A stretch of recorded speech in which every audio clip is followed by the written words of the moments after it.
Bismillah, hari ini kita akan membahas tentang kenapa ibadah itu terasa berat. Bismillah. Assalamualaikum warahmatullahi wabarakatuh. Alhamdulillah wassalatu wassalam ala Rasulillah wa ala alihi wa sahbihi wa man walah amma ba'du. Berbicara tentang ibadah, maka ini tidak bisa lepas dari status seseorang. Nah, yang kita bicarakan hari ini adalah status beragama. Ketika seseorang sudah memutuskan dirinya beragama, dalam hal ini kita sebut beragama Islam, maka ada konsekuensi logis, ada konsekuensi yang mengikutinya, konsekuensi yang tidak bisa dilepaskan dari pernyataan dia bahwa dia beragama Islam. Apa itu? Ibadah. Ketika seseorang sudah mendeklarasikan dirinya untuk saya beriman kepada Allah, saya beriman kepada Rasulullah, saya beragama Islam. Nah, maka sudah menjadi keniscayaan kemudian dia harus wajib beribadah kepada Allah Subhanahu wa taala. Nah, pertanyaannya, mengapa ibadah menjadi sesuatu yang berat banget? Ibadah menjadi sesuatu yang sepertinya itu tidak mengenakan. Kenapa ini bisa terjadi? Nah, kita akan bahas hal-hal apa saja yang harus kita sikapi sehingga ibadah ini menyenangkan, ibadah ini nikmat ya. Bismillah. Nah, kita harus ketahui yang pertama, dasarnya adalah di dalam Al-Quran surah Az-Zariyat ayat 56. Wa ma khalaqtul jinna wal insa illa liya'budun. Tidaklah aku ciptakan jin dan manusia melainkan mereka beribadah kepadaku, kata Allah Subhanahu wa taala. Nah, dari ayat ini kita sudah menemukan bahwa ayat ini bukan hanya sebagai bukti teologis yang menandakan Allah itu ada.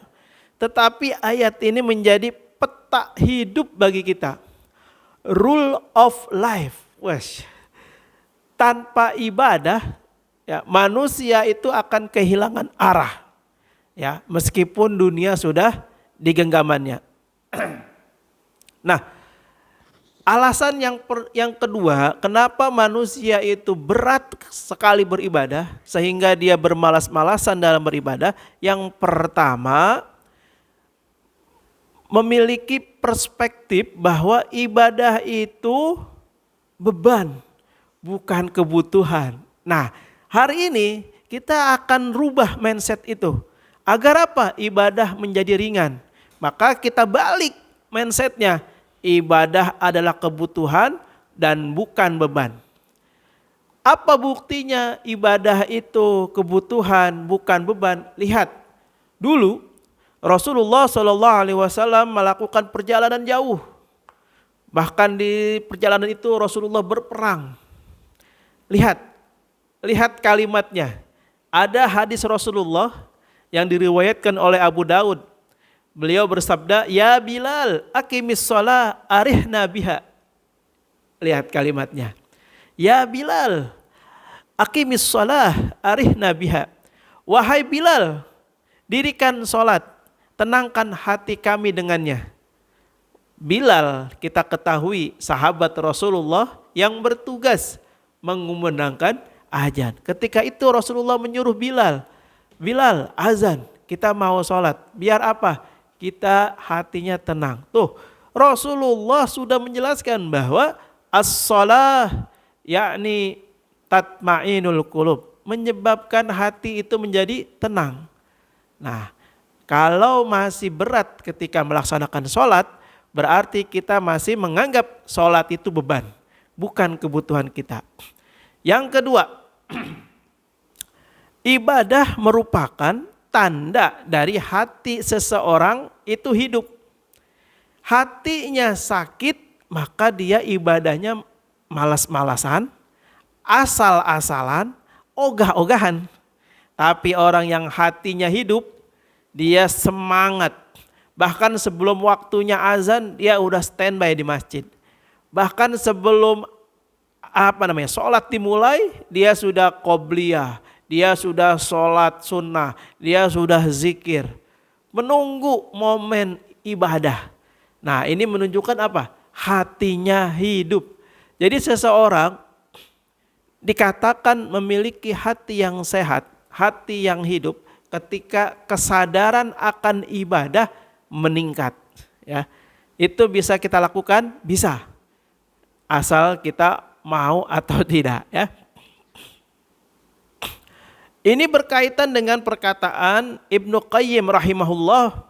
Dia pernah mengatakan begini, salat tanpa kehadiran hati, salat tanpa kehadiran hati itu ibarat jasad tanpa ruh. Hati-hati makanya ya. Artinya apa? Ketika kita mendirikan sholat, kita harus memastikan ruh kita, perasaan kita, pikiran kita itu betul-betul posisi satu, yakni sholat. Jangan ketika takbir Allahu Akbar, pikirannya mikirin utang, mikirin tagihan, mikirin pekerjaan, mikirin mobil, mikirin motor, mikirin A, I, U, dan lain sebagainya. Nah, ketika itu terjadi, itu berarti hatinya itu belum melakukan sholat itu sendiri. Nah, terus yang selanjutnya, orang yang senantiasa mampu mengerjakan ibadah adalah orang yang sehat di tengah-tengah orang yang sakit. Orang yang mampu mengerjakan ibadah dengan baik itu menunjukkan orang itu sehat di tengah orang-orang yang sakit. Apa dikatakan oleh Allah Subhanahu wa taala dalam surah Ar-Ra'd ayat 28? Ala bidzikrillahi tatma'innul qulub. Sungguh hanya dengan berzikirlah hati akan menjadi tenang. Hanya dengan beribadahlah hati menjadi tenang. Maka antitesis daripada tidak beribadah, hatinya gelisah. Antitesis dari enggak mau ibadah berarti dia sakit. Sakit apanya? Bukan sakit fisiknya, tapi sakit ruhnya. Demikian, mudah-mudahan bermanfaat, mudah-mudahan Allah memampukan kita untuk selalu memperbaiki ibadah kita, untuk meningkatkan kualitas iman kita, sehingga kita digolongkan orang-orang yang beruntung di mata Allah Subhanahu wa taala. Allahu a'lam, hadanallahu wa iyyakum ajmain. Assalamualaikum warahmatullahi wabarakatuh.